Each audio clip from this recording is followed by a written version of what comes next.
Le temps d'enseigner. La parole de Dieu pour notre temps avec Silver Talla.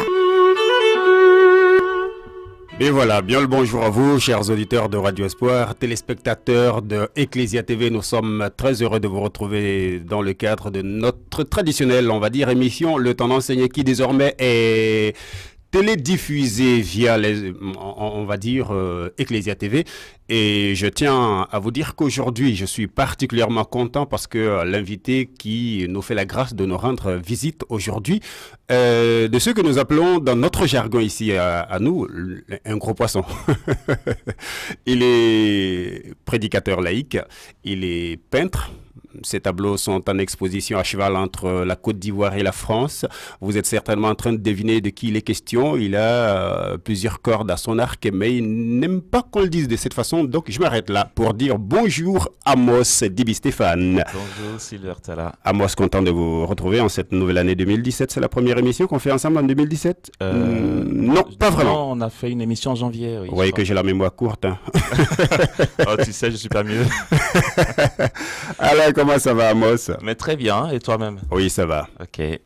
À moi, il semble que dans le sujet dont vous allez nous parler aujourd'hui, la parole soit en bonne place, non? Quand elle est bien utilisée, mal utilisée, je crois que c'est un peu relatif à ça. Oui, tout à fait. Voilà, après, vu que le thème qu'on va partager après, on ne pourra pas faire le tour de tous les thèmes vu le temps qui nous est imparti, mais le thème qui est comment naissent les fausses doctrines, on est obligé de toucher la réalité de la parole qui nous recadre ou qui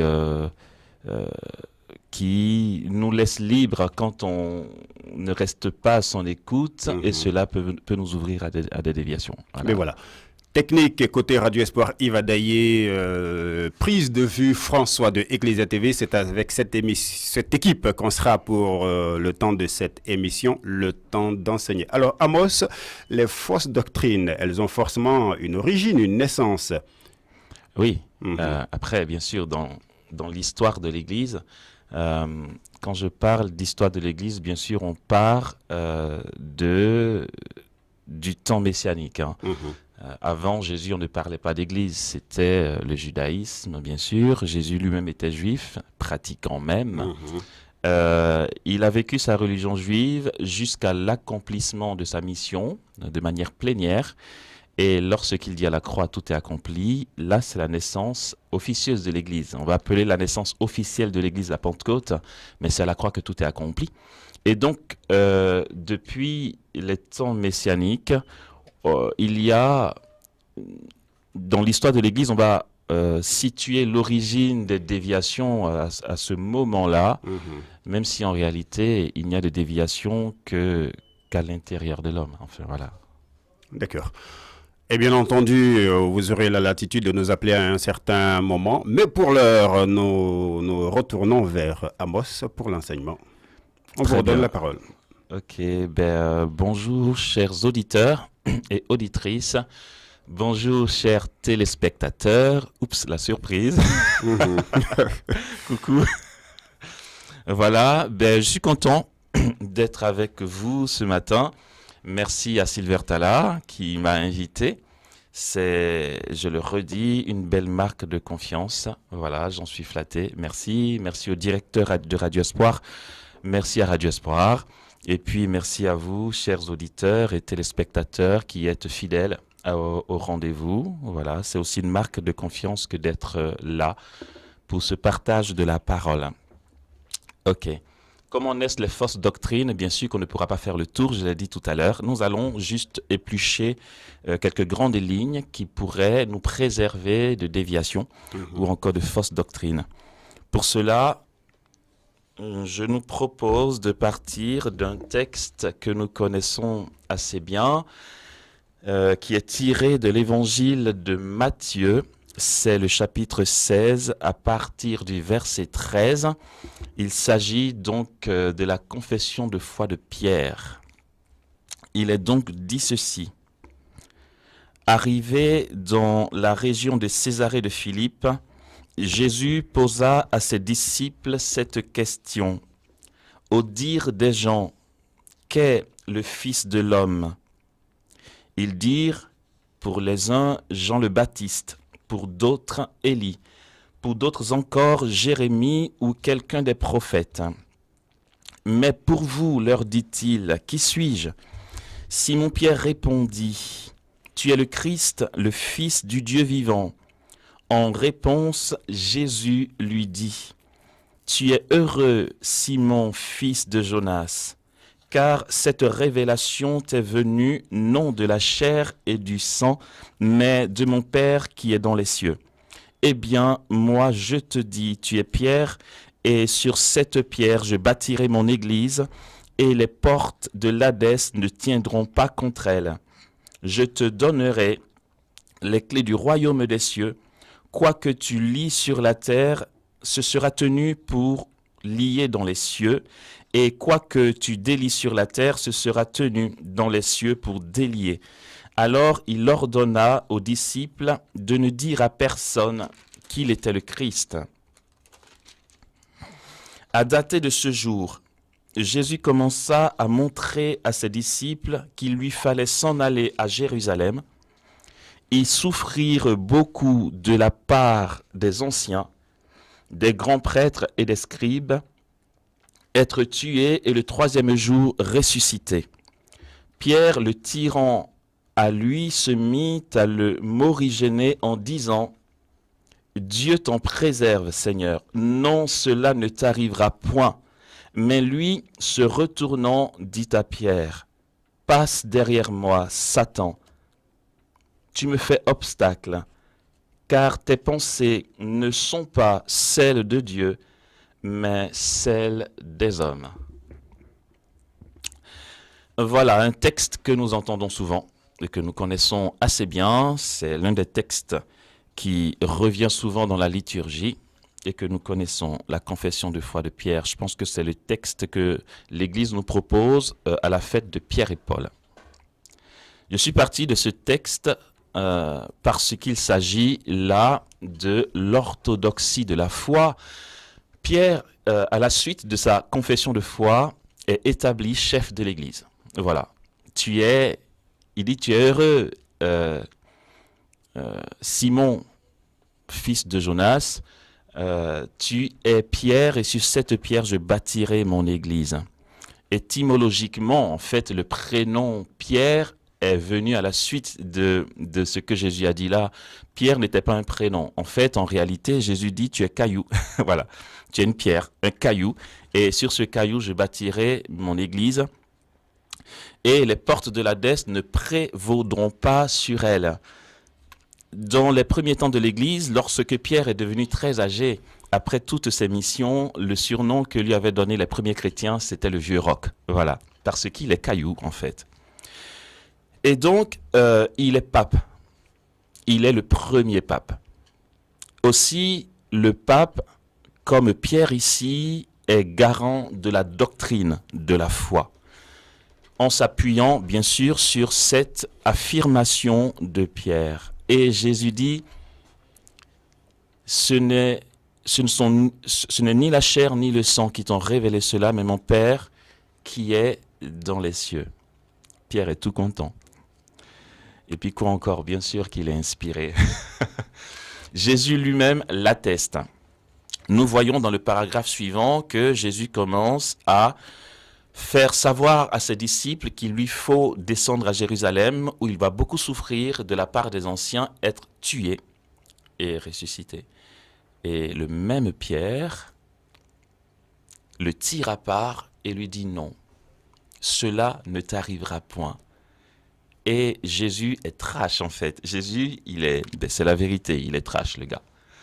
Il dit, passe derrière moi, Satan. Tes pensées ne sont pas celles de Dieu, mais celles des hommes. Il s'agit du même individu, Pierre, qui, un peu plus haut, est inspiré de Dieu.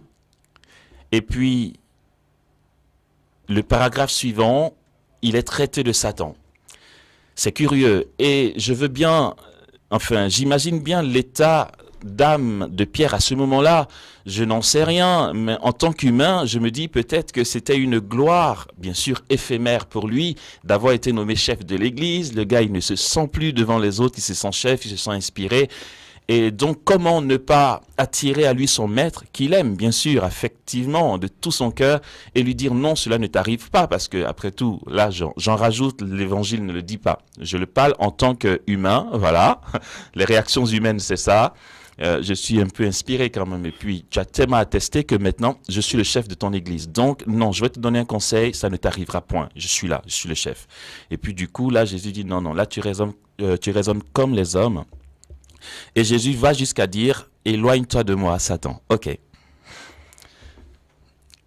Quand on parle donc de ce thème, comment naissent les fausses doctrines, il me vient une histoire.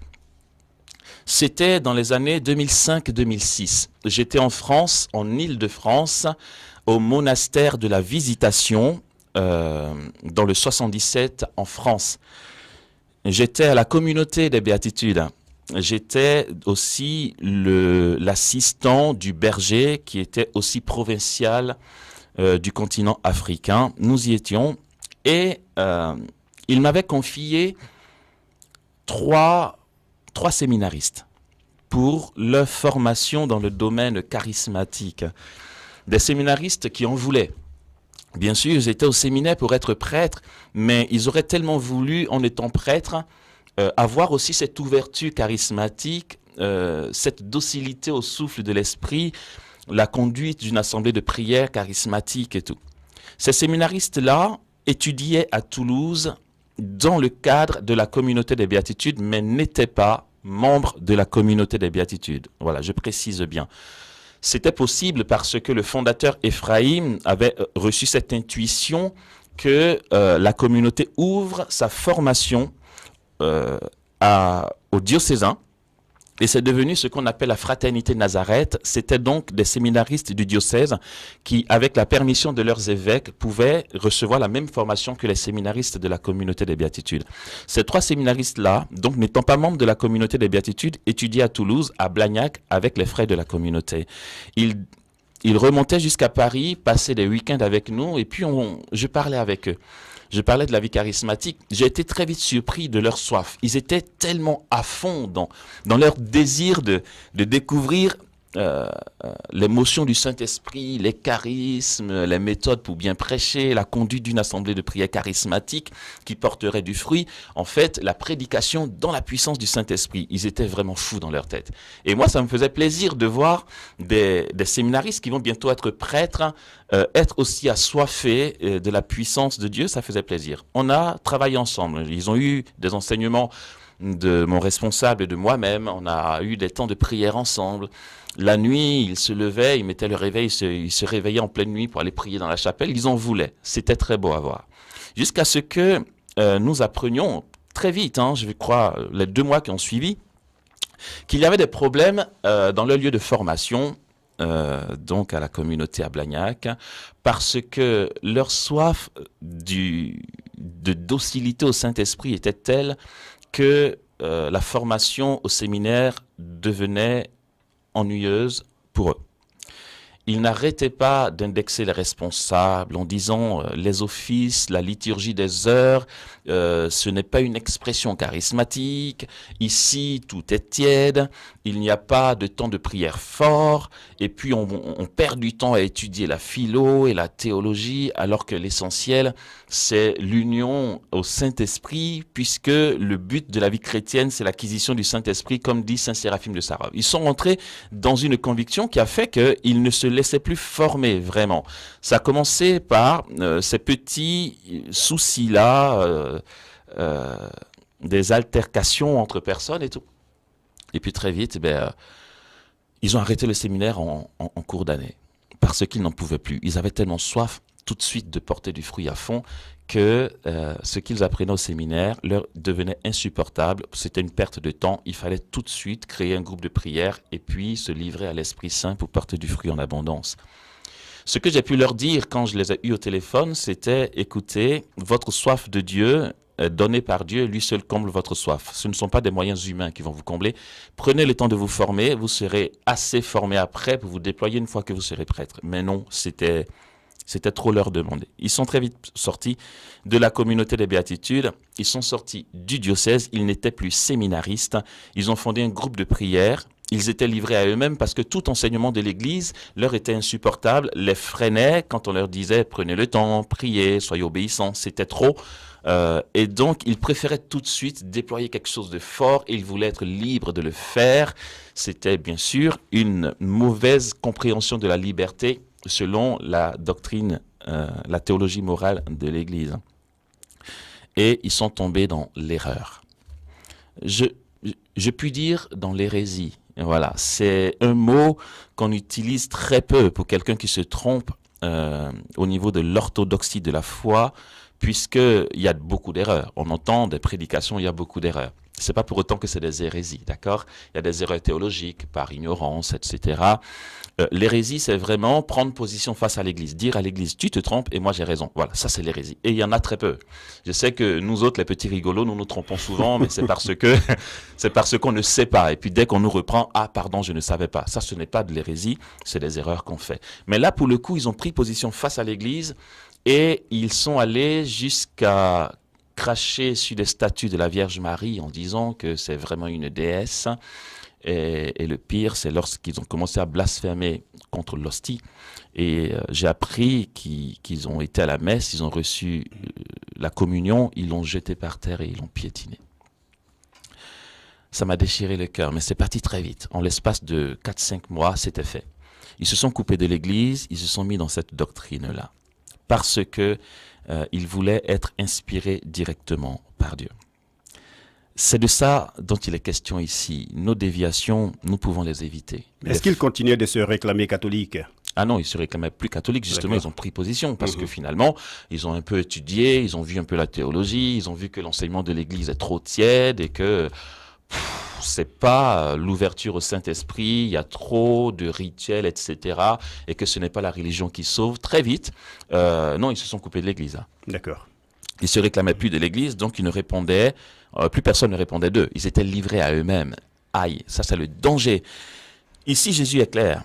Tu es pierre et sur cette pierre, je fonde mon Église. Les portes de l'Hadès ne prévaudront pas sur elle. L'Église est sacrement du salut. L'Église est garant de la parole de Dieu. Nous allons en parler là. Lorsque nous sortons de cet axe de Pierre, à qui Jésus a confié son Église, nous sommes exposés. C'est un roc. Ce n'est pas seulement son prénom, je l'ai dit au début. L'Église est fondée sur un roc, sur ce rocher qui est le Christ lui-même. Et Pierre est son vicaire. Le pape est garant de la doctrine de la foi. C'est pourquoi, c'est vrai, c'est un peu rapide ce que je vais dire là, même si c'est profondément vrai. J'aurais pu donner plus de nuances pour mieux comprendre, mais là c'est un peu trash. Le pape est garant de la doctrine de la foi. Et si tu ne te réclames pas du Saint-Père, je ne dis pas que tu n'iras pas au paradis. Après, Dieu est bon, mais tu t'exposes à beaucoup d'erreurs. Pour continuer, pour mieux comprendre les propos que je viens de nous donner là, je vais partir sur un autre exemple. En France, j'ai une amie qui m'a appelé. Elle est très zélée, une Française. Elle est très zélée pour le royaume des cieux, dans l'évangélisation et tout. Quelqu'un que j'ai suivi spirituellement sur quelques années. Et elle est mariée aujourd'hui. Son mari aussi est un fougueux, c'est un prédicateur qui est beaucoup invité, autant dans le milieu catholique que dans le milieu protestant. Vraiment, c'est, voilà, comme on dit, entre guillemets, un homme de Dieu, quoi. Enfin, voilà, c'est pas un petit rigolo, c'est un couple assez zélé. Et je les aime beaucoup. Ils prient beaucoup, ils jeûnent beaucoup, ils sont très ajustés. Et si un jour ils entendent cet enseignement, je bénis leur vie. Elle m'a appelé en me disant, écoute, on a parlé de tout et de rien, et avant de raccrocher, elle me dit, écoute, prie bien pour nous parce que le Seigneur nous a dit que nous allons organiser des grandes conventions charismatiques avec de grands hommes de Dieu et des pasteurs aussi. On va faire dans le genre œcuménique et ça sera de grands rassemblement qu'il nous confiera de faire. Voici un moment qu'il nous a dit ça, prie pour nous parce qu'il y a des blocages, ça n'aboutit pas. On ne sait pas, il y a du combat. Donc soutiens-nous dans la prière. Je lui ai dit, vous allez trouver ça très curieux, je lui ai dit, est-ce que vous-même vous priez beaucoup pour ça? Elle dit, on prie beaucoup pour ça, mais ça coince. Je lui ai dit, tu sais pourquoi ça coince? Parce que justement, vous priez pour ça. Elle dit, comment ça? Je dis, il ne faut pas prier pour ça. C'est rigolo, hein? Et puis c'est curieux. On dit, mais pourquoi il dit ça? C'est bien de prier pour quelque chose. Mais vous allez voir que cet exemple nous ouvrira à la suite pour que nous comprenions mieux comment ça fonctionne. Mais comment tu peux dire que ça coince parce que justement on prie pour ça? J'ai dit, mais oui, c'est ça l'erreur que vous n'avez pas compris. Tu sais quoi?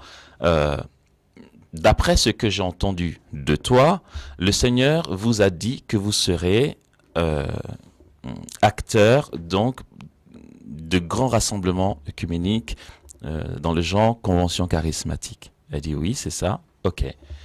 Le Seigneur n'a pas dit priez afin que je fasse de vous des acteurs de grands rassemblements charismatiques. Il a dit je ferai de vous de grands acteurs de rassemblements charismatiques. Il y a une nuance. Le Seigneur ne vous a pas demandé de lui donner un coup de main pour que ça se réalise. C'est lui qui donne une promesse et qui l'accomplit. Pourquoi changer votre vie de prière quotidienne pour prendre une autre forme afin que se réalise ce projet? Une obsession, à la limite. Non, pas vraiment, pas forcément une obsession, mais en fait, on manque finalement de simplicité. Quand le Seigneur s'est approché pour te dire « Je ferai de toi l'acteur de grands rassemblements charismatiques », il l'a fait sur la base d'une vie de prière que tu avais déjà. Et c'est là-dessus qu'il a décidé que tu vas faire. Pourquoi tu penses que tu dois modifier ta vie de prière qui lui plaisait déjà, qui lui a donné de te choisir comme futur acteur de rassemblement charismatique? On panique en fait. On se dit, il y a un projet, il faut que ça se réalise. Dès que l'on reçoit une parole comme ça, on est impatient, c'est humain. On veut que ça se réalise tout de suite parce que dans la prophétie, il y a le germe de la réalisation. Et c'est tellement beau lorsque l'on reçoit une promesse divine. Ça nous remplit le cœur de tel bonheur qu'on aimerait que ça se réalise aujourd'hui, maintenant et tout de suite. Et nous prenons les choses en main. À ce moment-là, Dieu regarde. L'impatience fait qu'on ne laisse plus la providence être au service de la réalisation d'une promesse de Dieu. Je lui ai dit, primo, c'est une erreur de prier pour ça, même si, je vais dire 99,99% des chrétiens fonctionnent comme ça. C'est une erreur, pourquoi? Primo, parce que le Seigneur ne vous demande pas de coup de main. Comme dit Thérèse de Lisieux, il ne faut pas se mêler de créer. Secondo, si vous priez pour ça, vous risquez de ne jamais voir la réalisation de ce projet pour une raison simple. Lorsque nous recevons une prophétie, il y a ce que nous déduisons de cette prophétie qui n'est pas spécialement ce que Dieu fait, ce que Dieu veut faire. Lorsque Dieu donne une prophétie, il y a la compréhension humaine. Il y a ce qu'on croit avoir entendu de ce que Dieu a dit. Je pèse mes mots, je sais très bien ce que je dis. Lorsque Isaïe a parlé du serviteur souffrant, lorsque Isaïe a parlé de la jeune femme qui est vierge et qui va avoir un enfant, je vous assure, il était très loin de penser à la Vierge Marie, tel que ça s'est passé là, et au Messie qui viendrait. Sa prophétie pour lui était pour une réalisation, un accomplissement immédiat. Il y a bien sûr deux dimensions d'une prophétie, il y a son accomplissement immédiat et son accomplissement dans le long terme. Quand Dieu parle, ça entre toujours dans la logique de son plan d'amour sur l'humanité. Alors, quand on reçoit une prophétie, il y a la manière dont nous comprenons cette prophétie. L'erreur, lorsque nous nous saisissons de ce qu'on a cru percevoir de Dieu pour prier dans ce sens, nous prions dans le sens de ce que nous avons compris. Et si toutefois ce que nous avons compris est en décalage avec ce que Dieu veut faire vraiment, nos prières sont orientées dans le mauvais sens. Et ça bug. Elle me dit, waouh, c'est complexe cette histoire. Je dis, c'est très complexe. Quand on parle d'abandon, c'est pas pour faire fun. L'abandon est indispensable pour que se déploie pour nous et dans nos vies le plan d'amour de Dieu, que nous parvenions à notre accomplissement total dans les mains de Dieu. Et l'abandon fait mal, souvent, lorsque nous sommes orgueilleux et que nous avons un souci de matu-vu, de gloire humaine, etc. Parce que dans l'abandon, tu peux traverser des moments où tu as l'impression que Dieu t'a laissé pour compte, même si son plan d'amour continue. Qu'est-ce que nous croyons? Jésus prend chair de Marie. Dieu s'incarne en Marie. Il vient pour une mission. L'ange dit à Marie, c'est pourquoi l'enfant qui naîtra de toi sera saint et sera appelé fils de Dieu.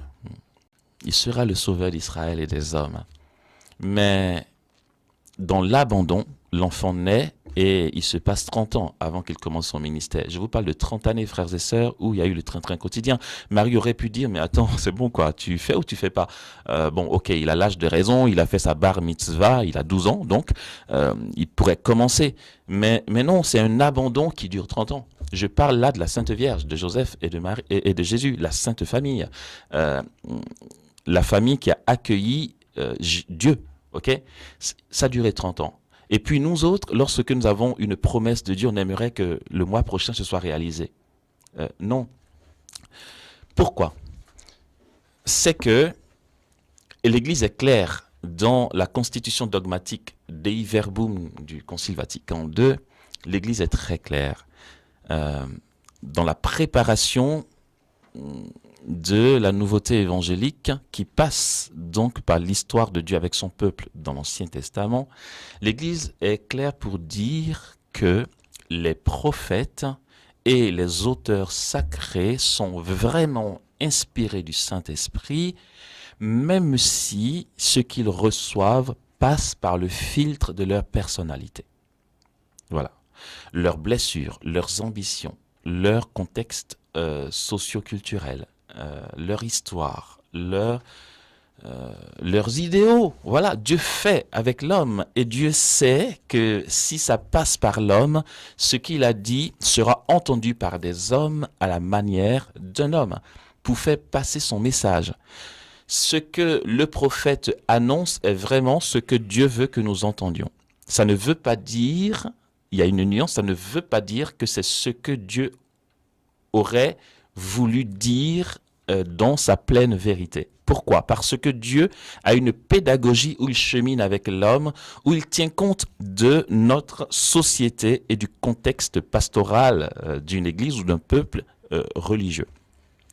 Dieu attend l'homme et passe par l'homme pour prophétiser. C'est pourquoi Dieu a parlé et la Bible contient la parole de Dieu. Pourtant, cette parole sera tout à fait différente une fois que nous serons dans le face-à-face éternel.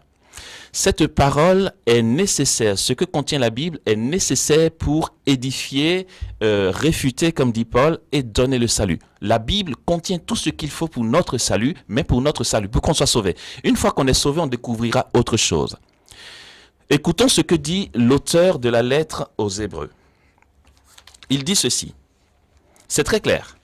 L'auteur de la lettre aux Hébreux dit: après avoir à maintes reprises et sous maintes formes, c'est très clair, hein, les mots sont bien choisis aussi, après avoir à maintes reprises et sous maintes formes parlé jadis au Père par les prophètes, Dieu, en ces temps qui sont les derniers, nous a parlé par un Fils qu'il a établi héritier de toutes choses, par qui aussi il a fait les mondes.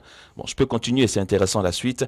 Resplendissement de sa gloire, effigie de sa substance, lui qui soutient l'univers par sa parole puissante, ayant accompli la purification des péchés, s'est assis à la droite de la majesté dans les hauteurs, devenu d'autant supérieur aux anges que le nom qu'il a reçu en héritage est incomparable au leur. Dieu a parlé. Je le dis, alors dites-le, parce que je sais que je m'appuie sur l'enseignement de l'Église, dites que c'est Amos qui a dit ça, d'accord? Dieu a parlé par les prophètes. Et cette parole a besoin d'accomplissement. Elle n'est pas parfaite. Elle n'est pas parfaite parce que, regardez, il paraît que Josué aurait arrêté le soleil. Ouais, Josué, dans sa foi, a cru arrêter le soleil. Tout à fait. Et puis, dans le temps, tout le monde a loué Dieu pour sa puissance à travers son serviteur. Puis on se rend compte qu'en fait, le soleil ne bouge pas, c'est la terre qui tourne autour du soleil. Bon, c'est pas grave, on lui pardonne. Mais dans le temps, il ne peut pas savoir. Dieu sait très bien que la géographie et la science n'a pas assez évolué. Il laisse la chose comme ça. Et puis, un autre va dire, écoutez, œil pour œil, dent pour dent. Et puis, Dieu sait que c'est pas parfait. Mais pour l'instant, oui, c'est ça. Il faut faire ça pour être sauvé. Jusqu'à ce que, en ces temps qui sont les derniers, Dieu nous parle par un fils, Jésus, qui prend chair de Marie. Et puis, Jésus vient parfaire la loi et les prophètes. D'accord? Il dit toute la loi et les prophètes se résument en ceci, aimer Dieu et son prochain. D'accord? Si nous comprenons ce que dit le Concile Vatican II là, nous pourrons aussi arrêter de nous bercer d'illusions. Quand je reçois une prophétie dans une prière charismatique, il ne faut pas que je tombe dans l'illusion que ce que j'ai reçu est une pure parole de Dieu. Dieu parle par le prophète et l'Église dit que l'esprit de prophétie n'est pas éteint dans l'Église. Ok. Même si l'Église va dissocier la révélation des révélations. La révélation des révélations, je le redis. La révélation, il n'y en a qu'une. Révélation avec grand R et révélation avec petit r. La révélation avec petit r, c'est quoi? C'est tout ce que les prophètes reçoivent, c'est ce que je reçois charismatiquement, ce que tu reçois charismatiquement, que tu appelles parole de Dieu. Hein. On va dire, quand on veut faire ça bien, ainsi parle le Seigneur Dieu, mon enfant, n'aie pas peur, approche-toi. C'est beau et puis c'est édifiant, c'est vrai, mais ça ne peut pas être au-dessus de ce que Dieu lui-même a dit. Et ce que Dieu lui-même a dit, comme dit l'auteur de la lettre aux Hébreux ici, il nous a parlé par un fils. Dieu lui-même est venu par faire la loi. Dieu a parlé par les hommes. Et puis, ce qu'il a dit n'a pas été parfait parce que c'est passé par le filtre d'une personne qui est dans son contexte à lui. Mais Dieu lui-même vient et il nous enseigne. Et ce que Dieu vient dire, c'est ce que Jésus dit. C'est ce qu'on va appeler la révélation. Et cette révélation est la doctrine pure de l'Église. Si tu sors de cette doctrine pure de l'Église qui est la révélation, je vais dire ce que représente la révélation, tu te trompes. Tu ne peux pas, au nom d'un charisme quelconque, déduire que Dieu t'a parlé et que par conséquent, il faut faire ce que Dieu a dit par toi au détriment ou encore en dépit, pas au détriment, en dépit de ce que dit la révélation. Ouais, mais Amos, c'est quoi la révélation? Je vais dire comment je peux confronter ce que je reçois à la révélation. Cette révélation, c'est quoi? Je vais vite parce que je commence à être long. Cette révélation, c'est quoi? Ben, c'est ce que Jésus a dit. Voilà, très simplement. On va appeler révélation donc la tradition, la Bible et le magistère vivant. On en a parlé dans d'autres enseignements, mais un petit vaccin de rappel, c'est quoi ce trépied, hein? Ça se tient.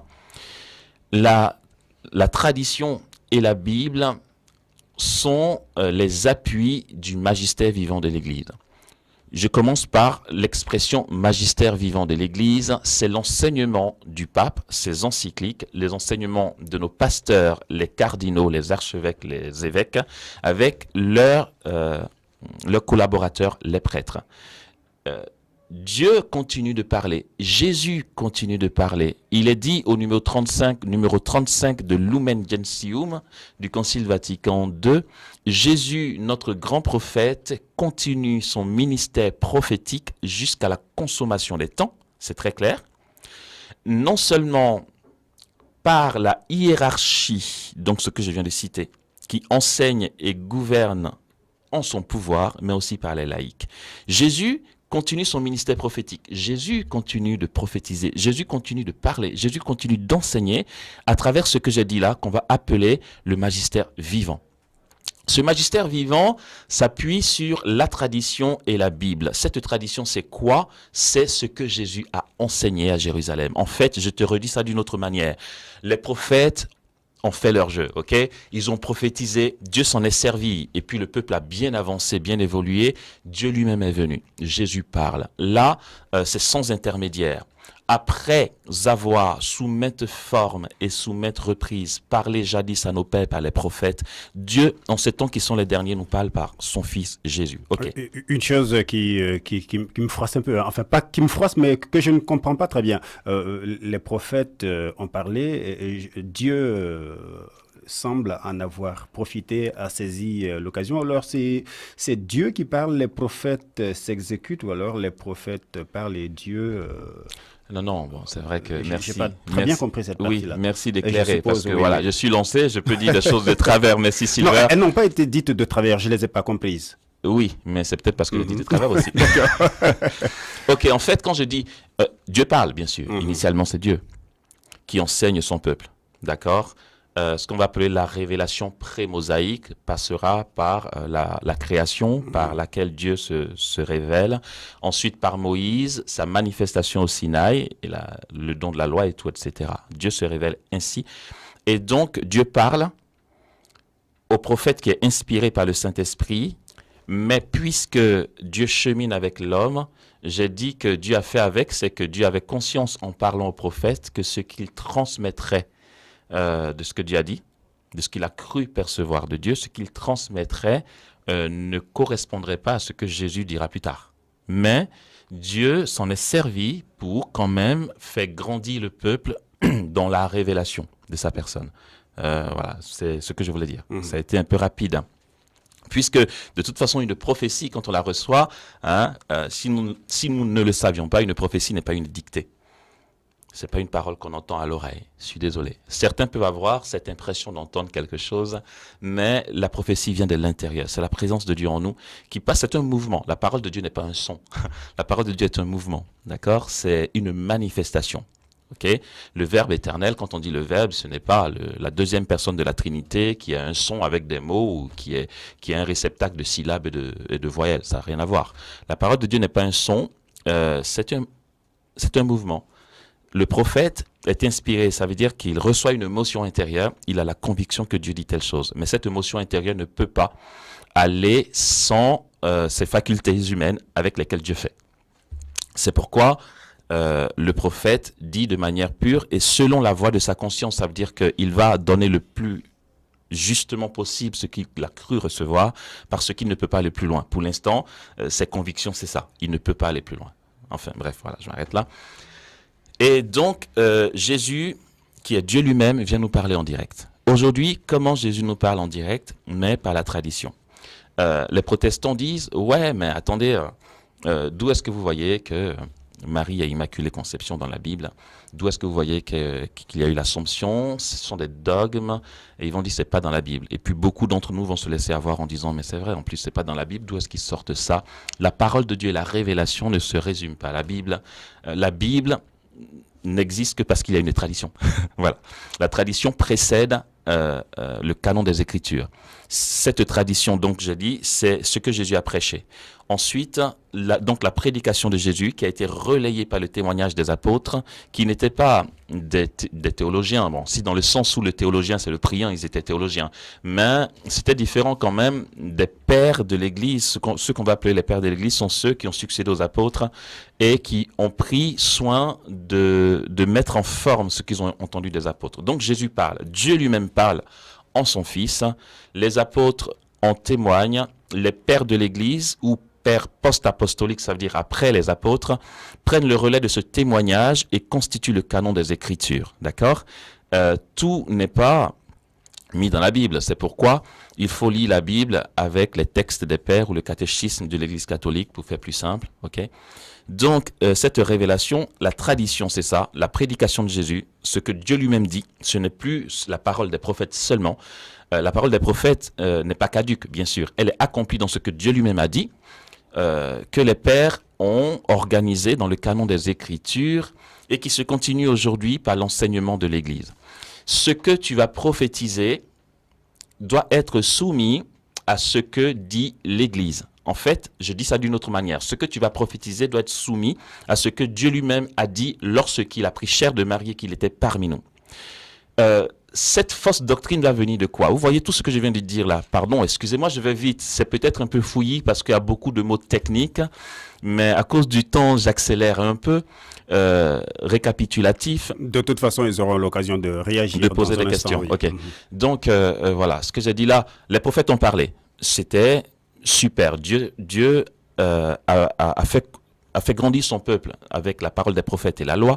Son Fils a accompli cette parole en venant lui-même, et ce qu'il a dit est devenu donc la tradition qui a organisé le canon des Écritures qui est devenu la Bible. Ces deux pieds-là s'appuient sur un troisième pied qui est le magistère vivant de l'Église, les enseignements actuels de l'Église. Quand on y est, ok. Maintenant qu'on est là, je vais finir en disant ceci. L'Église, en fait, la parole de Dieu est comme un glaive, voilà, dit Saint Paul. Elle transperce jusqu'aux jointures de l'âme. C'est sanctifiant. Dans l'Église, nous sommes sanctifiés. Le Saint-Esprit achève dans l'Église toute sanctification. C'est décapant, frères et sœurs. Je vous assure que si quelqu'un dit le contraire, enfin, vraiment, je rends grâce à Dieu pour lui, mais je vous assure que ça fait vraiment mal. La volonté de Dieu sur nos vies lorsque... je parle pour moi en tout cas, nous sommes orgueilleux, imbus de notre personne et que nous avons des idéaux et que nous avons un tas de fantasmes et d'ambitions humaines confrontés à cette parole de Dieu qui t'appelle à l'humilité, à l'obéissance, à la chasteté, au don de soi, à la charité, à la vie pour l'autre. Et l'Église nous dérange, il faut se le dire. L'Église nous dérange. Je vais essayer de ramener ce thème, comment naissent les fausses doctrines, à notre contexte pastoral d'aujourd'hui. C'est que l'Église dérange. Aujourd'hui, nous sommes tentés d'orienter nos prédications dans le sens de ce qui nous arrange. Et l'enseignement de l'Église ne nous convient pas trop. Quand j'ai assis ma renommée et que l'Église dit stop, ça fait tellement mal qu'on entend souvent des affirmations dans les prédications qui n'ont aucun appui ni dans la Bible, ni dans le catéchisme, ni dans la tradition, d'accord ? Nous avons pas mal d'affirmations gratuites et ça nous arrange d'en avoir parce que ces affirmations gratuites vont aller dans le sens de ce qui nous flatte et ce qui va confirmer nos travers. Celui qui se soumet à l'autorité légitime se rend compte qu'il ne fait pas ce qu'il veut. Dans le préalable que nous avons eu, nous allons comprendre qu'on ne peut pas dire à nos frères et sœurs que nous avons en charge que notre communauté ou notre fraternité doit prendre telle direction parce que dans la prière, Dieu m'a dit que c'est comme ça. Pardon, mais on s'en fout de ce que Dieu t'a dit. Attends, depuis quand le pape François est venu en Côte d'Ivoire attester que Dieu te parle, toi ? C'est une grosse et grande immaturité que de conduire nos frères et sœurs à travers des intuitions prophétiques. Je le redis, c'est une grande immaturité. Toute prophétie est appelée à s'incarner de deux manières. Primo, dans le cours des événements, et secondo, vérifier que ce que j'ai reçu est confirmé par la révélation, donc l'enseignement de l'Église.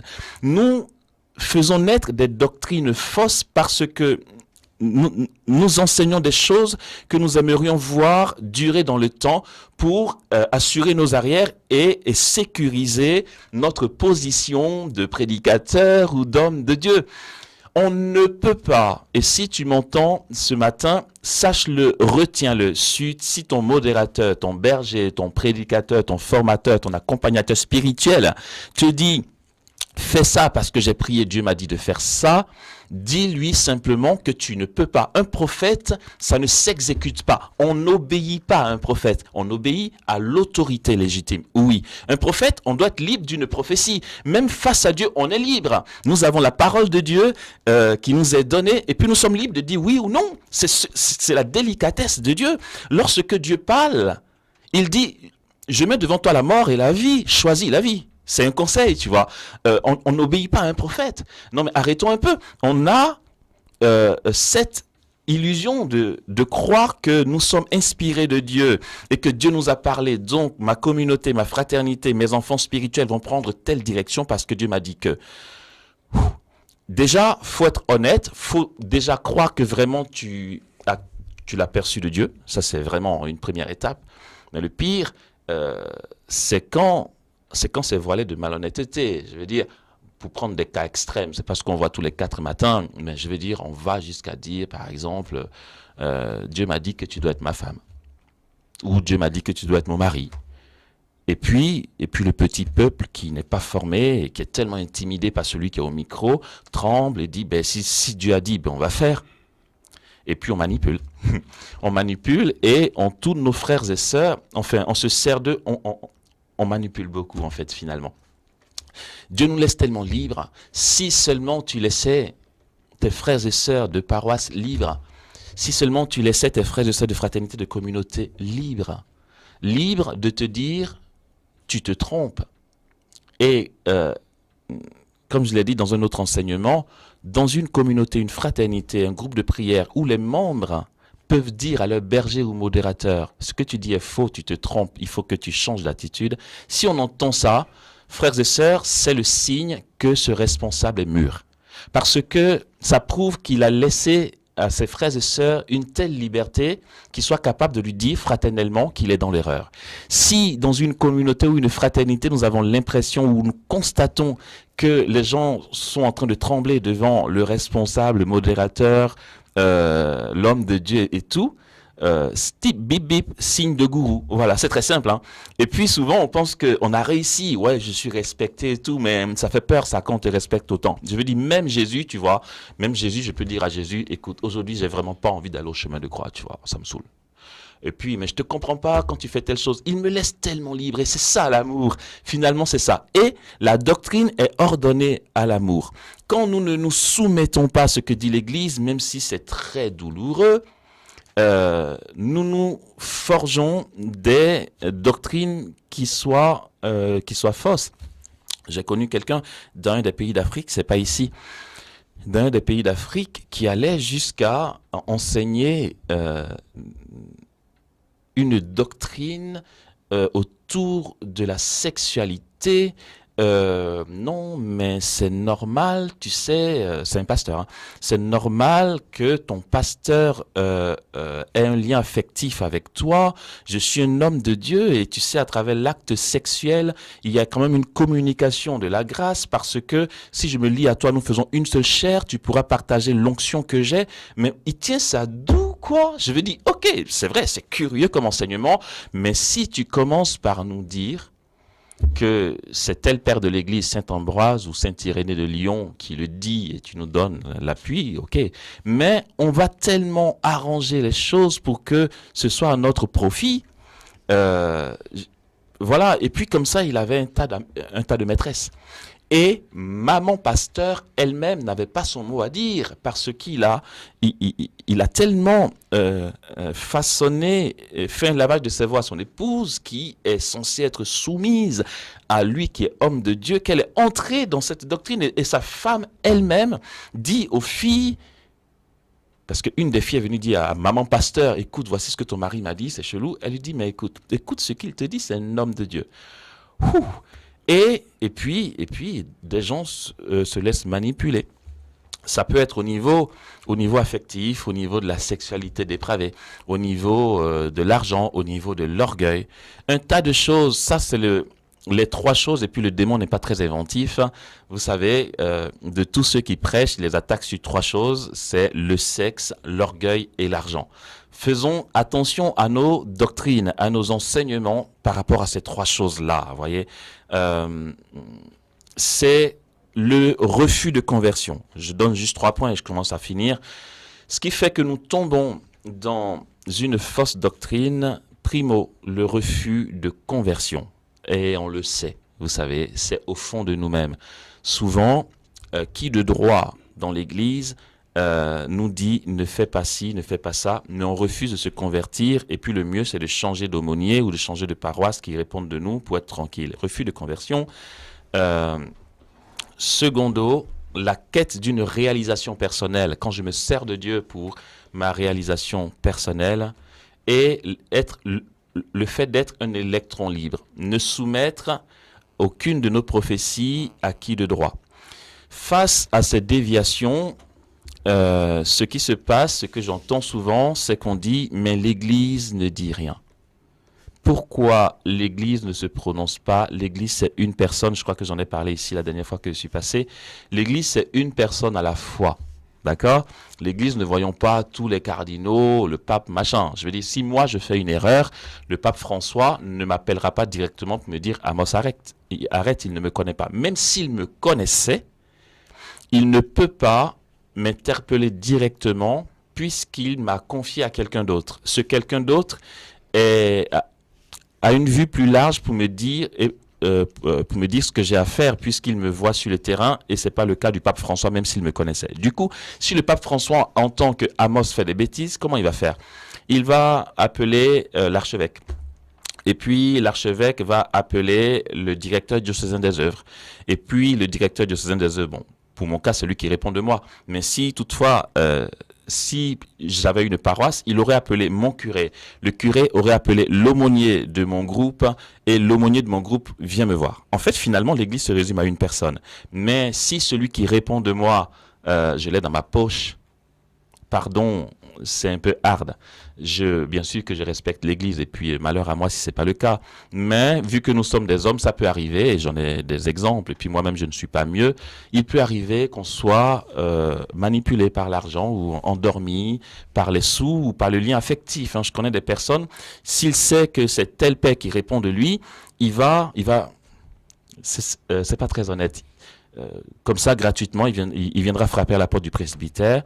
Oui, tu veux me voir, on n'a pas rendez-vous. Non, non, je te dérange pas. Padre, je t'apporte juste un carton de vin. Ou je t'apporte juste une petite enveloppe.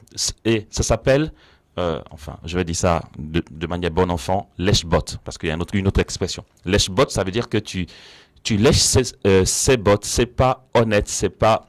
Pardon, mais il y a des pauvres dans la rue, quoi, qui attendent de manger. On va flatter qui de droit, parce que je sais que ce mec-là, s'il me verrouille, je suis verrouillé. Donc, je vais l'entretenir. Je vais faire tout ce que j'ai à faire de sympa pour qu'il m'aime bien. Et on achète nos pasteurs affectivement. Et certains se laissent prendre malheureusement. Je suis désolé, cher grand frère prêtre, si vous m'entendez, mais souvent, on se laisse prendre par ça. Et du coup, quand on te dit, ce gars-là fait n'importe quoi, tu l'appelles, il te dit juste, mais mon père, c'est n'importe quoi, c'est des choses qu'on raconte. Et puis, tu vas pas plus loin parce que c'est vrai que si tu es trop hard, tu risques de perdre ta mine d'or. C'est ta mine d'or. C'est lui qui t'entretient. Donc, tu vas faire mine de faire ton travail en l'appelant dans ton bureau, mais ça n'ira pas plus loin que ça. Et puis on s'en fout parce que de toute façon, toi, tu n'aimes pas ma manière de prêcher, mais je m'en fous, tu réponds pas de moi. De toute façon, celui qui répond de moi, le seul capable de me verrouiller, je l'ai dans la poche. Il faut être en quête de sanctification, frères et sœurs. Il ne s'agit pas de se réaliser soi-même. La sanctification, c'est vraiment la quête de la sainteté profonde. Et nous savons tous, au plus profond de nos cœurs, nous sommes dans le temps de carême, et frères et sœurs, je me parle à moi-même. Je suis tellement malhonnête au-dedans. Il y a tellement de décisions que je prends au-dedans qui font que je suis pas dans le bon, ce qui fait que je me confesse beaucoup.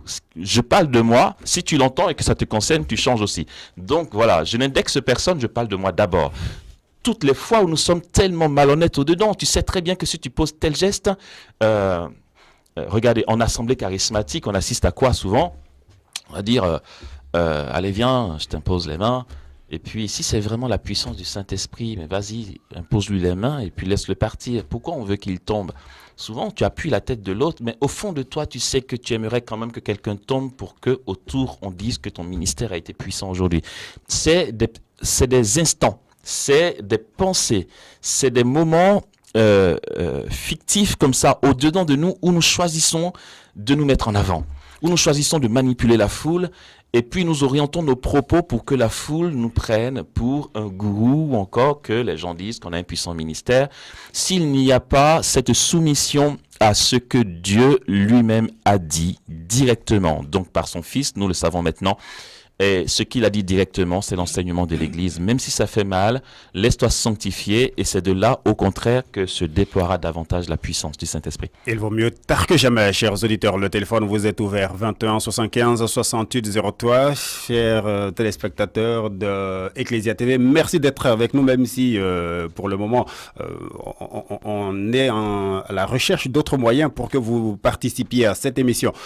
Toujours est-il que, frère Amos, j'ai eu une compréhension des choses et je ne sais pas si vous prendriez le risque de me suivre dans cette compréhension qui est mienne. Alors, il se trouve que moi je vois dans tout ce que vous avez dit la manipulation. Ah, est-ce que j'aurai le temps de finir? Une intervention se fait entendre. Allô? Allô? Oui, bonjour ma sœur. Bonjour, je suis Diane. Diane, oui. J'appelle pour participer à l'émission. Et vous appelez d'où, Diane? De Marcory. De Marcory. Ok, on vous écoute, Diane. D'accord, tout d'abord, j'aimerais dire bonjour au frère Amos. Bonjour, Diane. Et puis, ça fait 2 fois que je tombe sur l'émission. La première fois, c'était quand on parlait des fils, des enfants spirituels. Je sais qu'il va avoir 2 semaines. Oui. Et cette fois-ci aussi. Déjà, je tiens à l'encourager et puis à le remercier. Parce que dans ses interventions, on voit beaucoup d'humilité. Il faut le lui dire directement, hein, Wow. il écoute là. Je sais pas. Voilà. Donc, frère Amos, il y a beaucoup d'humilité. C'est sûr que chacun aurait à interpréter comme il veut. Mais moi, pour quelqu'un qui se sait très orgueilleuse, très chose et qui cherche à corriger, je sais que en vous, je vois beaucoup d'humilité. Merci, Diane. Maintenant, vous touchez du doigt certains problèmes qui viennent pour un temps soit peu casser un peu le chrétien qui cherche Jésus à travers des communautés. C'est-à-dire le problème des enfants spirituels, ça m'a vraiment touché. La phrase était, qui te dit que la personne qui est venue prier, toi, là, vient pour chercher un parent spirituel? Parce que quelqu'un qui vient prier, il est déjà baptisé, confirmé, à la limite baptisé. Et puis, il vient prier. Automatiquement, vous attribuez des enfants spirituels. Et c'est un lavage moral, une pression morale sur la personne. Tu es mon enfant, tu es mon enfant. Attends. Quelqu'un qui vient, il se dit, bon, mon Père, c'est Dieu. Je viens pour approfondir mes connaissances à travers les communautés nouvelles qui partent de l'Église catholique. Donc, du coup, on se dit, c'est quelqu'un qui vient chercher Dieu. On ne va pas l'emmerder pour dire, tu es mon enfant, il faut faire comme ça. Souvent, ça emmerde. Oui. Tout à l'heure, vous avez parlé de l'Église. Et dans l'intervention, ça a été très précis. Dans ce que vous dites, on voit le côté, c'est vrai que l'Esprit Saint vient pour édifier l'intelligence que nous avons. Mais on voit quelqu'un qui se forme. On voit quelqu'un qui se forme. On voit qu'il y a l'Esprit Saint, mais il y a aussi les connaissances tout en tirant des canons de l'Église. Donc ça veut qu'il y a une recherche. Mais ce qu'on ce à quoi on assiste dans des assemblées de prière, par exemple, tu arrives, on te dit tu as décidé d'être dans une communauté. Tu ne pries pas, tu ne fais pas comme ça. Sache que les chaises que tu as placées là, un jour tu as allumé le démon, donc le démon va t'éliminer si tu te... Donc du coup je me dis, on vient pour nous effrayer ou bien on vient pour nous rassurer en Jésus. D'accord. Donc c'est un peu ça, c'était un peu l'encouragement de ma participation. Merci Diane. Transmettez Diane. nos amitiés à toutes les populations de Marcory. Amos, je reviens à l'attaque. Yes. À l'attaque. Alors Amos, je vois dans certains agissements des volontés manifestes de non seulement de manipuler la parole de Dieu, mais de la commercialiser à travers le comportement auquel nous sommes appelés à assister. Et je le crois fermement, je l'ai observé autour de moi. Des personnes semblent y croire. J'aimerais avoir votre position là-dessus. Vous soupçonnez certaines personnes de commercialiser aussi la parole de Dieu? Sans les nommer, naturellement. Oui, non, mais alors, dans l'Église catholique, je n'affirmerai pas ça, même si l'apparence des choses le laisse croire. Vous êtes sage, Amos. Hein. Ah bon? Merci, je ne savais pas. Dans le milieu protestant, si, j'en ai vu, mais après, voilà, je vais dire, je suis catholique.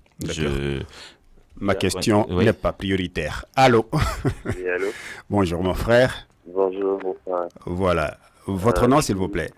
Je suis Achille. J'appelle de Faya, Saint-Paul. Aristide, vous avez dit? Achille.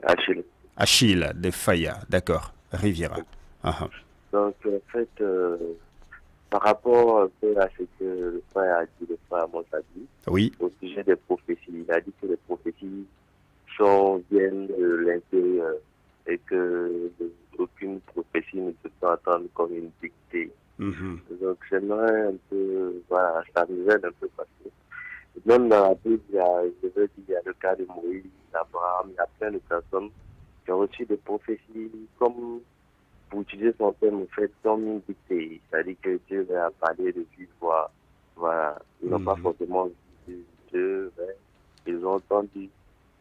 Ouais, c'est pas forcément venu de l'intérieur. Et même aujourd'hui, il y a des personnes qui l'entendent, la parole de Dieu. Vous voyez. On a eu le cas de Samuel, et que Dieu appelait. Pour lui, il pensait que c'est Élie. Il est parti 2 ou 3 fois à demander, ah bon, je m'ai appelé. Élie a compris, il a dit non. Si on t'appelle, tu dis pas, Seigneur, ton serviteur écoute. Je veux dire, il y a des prophéties qui se font, Dieu se fait entendre par... Voilà. D'accord. On vous aura compris, Achille. Hein?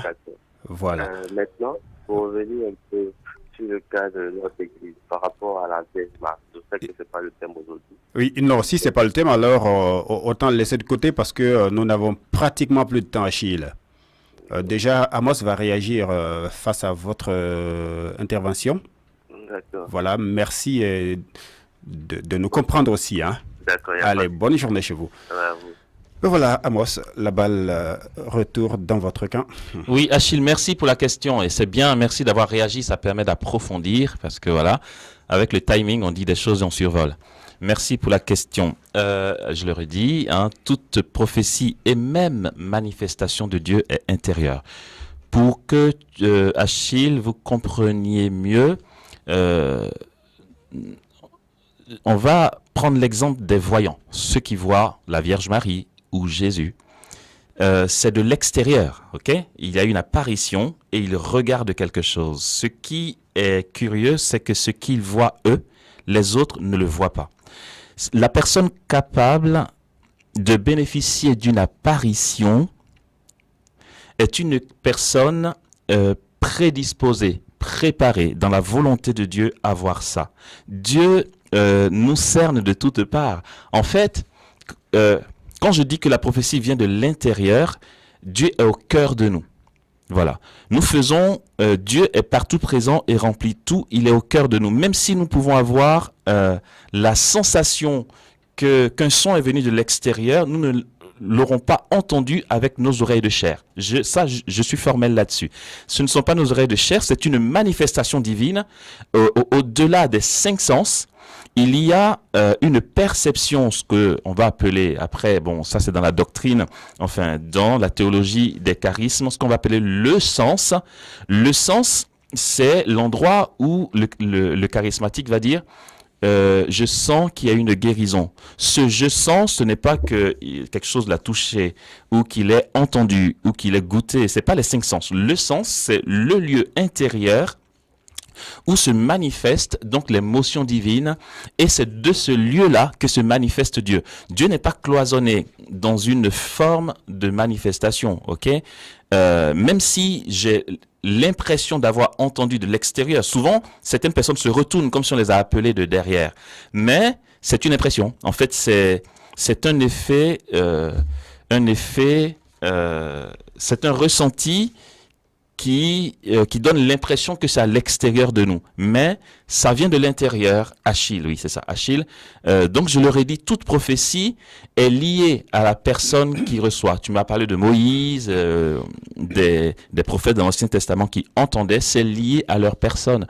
Sinon, comment voudrais-tu qu'un Paul ait vu Jésus et que ses compatriotes qui voyageaient avec lui ne voient pas. Ne l'ait ni vu ni entendu. Ni entendu. Ce n'est pas seulement parce que Dieu les aveugle, c'est que ce que tu vois est lié à toi. C'est pourquoi, même dans l'apparition, tu ne pourras voir Jésus dans la manière dont il se présente à toi que selon ta capacité de le voir. Ça veut dire, l'apparition est adaptée à ta capacité de le voir. Ce que tu as vu de Jésus n'est pas, pardon, ça va peut-être te choquer, mais c'est une réalité, n'est pas le Jésus immanent. C'est un thème théologique pour dire Dieu tel qu'il est en soi. C'est différent de Dieu dans ses manifestations. C'est différent de Dieu dans l'économie du salut, Dieu dans la révélation. Il y a le Dieu immanent tel qu'il est. On ne peut pas affirmer que le Jésus que je verrai dans une apparition soit le Jésus immanent. Jésus se manifeste à moi selon ma capacité de le voir. C'est pour ça que Marie peut apparaître comme une Africaine à Kibéo, elle peut apparaître comme une Latino à Guadeloupe et comme une Française à Lourdes, etc. C'est lié vraiment à la personne qui la voit. Donc Achille, je fais court, voilà.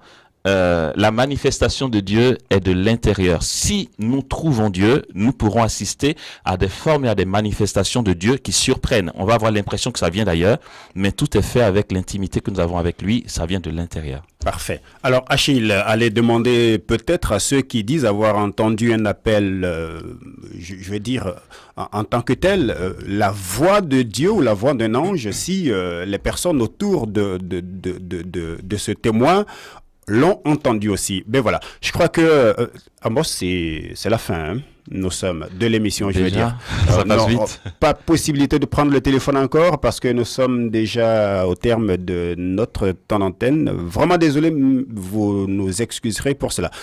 Quel est le mot de fin d'Amos en 1 minute? Alors, le mot de fin, c'est que c'est vrai que les déviations peuvent venir d'une soif de gloire, hein. C'est normal, c'est humain, comme les hérétiques des premiers temps de l'Église qui ont voulu s'affirmer et se donner un nom. J'aimerais juste donner comme mot de fin qu'en fait, nous avons raison d'aspirer à la gloire. Nous y sommes appelés. C'est pour ça que nous sommes faits. Nous avons soif d'être reconnus. C'est normal. Nous avons besoin d'être reconnus par Dieu. En fait, nous orientons mal. Le conseil fraternel que je peux donner et que j'ai compris moi-même et que j'essaye de vivre, bien sûr, enfin, j'ai compris, maintenant je me mets en route, j'y suis pas arrivé, c'est que tant que nous nous mettons dans l'axe de la volonté de Dieu sur l'Église, c'est-à-dire qui part de Pierre, la décision de Jésus pour l'Église à travers Pierre, tant que nous sommes dans cet axe-là, nous serons sûrs d'aboutir à une plus grande gloire dès cette terre et dans les cieux.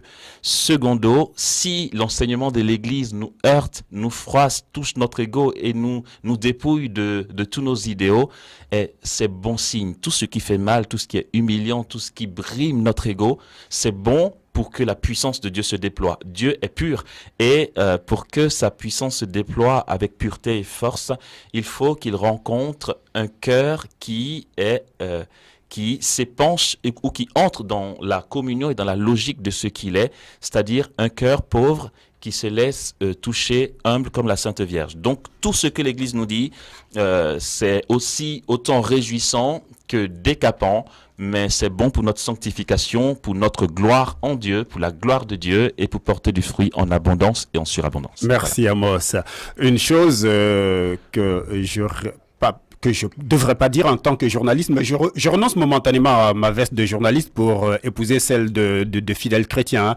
Un conseil, selon la dire d'Amos, moi je vous propose, chers frères et sœurs, de voir notre côté sexe, orgueil et argent pour que cela évite de nous mélanger les pédales et que nous soyons auteurs de fausses doctrines. Voilà. C'est sur ces notes que nous vous disons merci d'avoir été des nôtres. Depuis 8h45, en principe, nous sommes ensemble pour le temps d'enseigner. C'est fini. La semaine prochaine, si Dieu nous donne d'être là, nous serons de retour. Merci à moi, que le Seigneur vous bénisse. Amen. Allez, au revoir. Au revoir.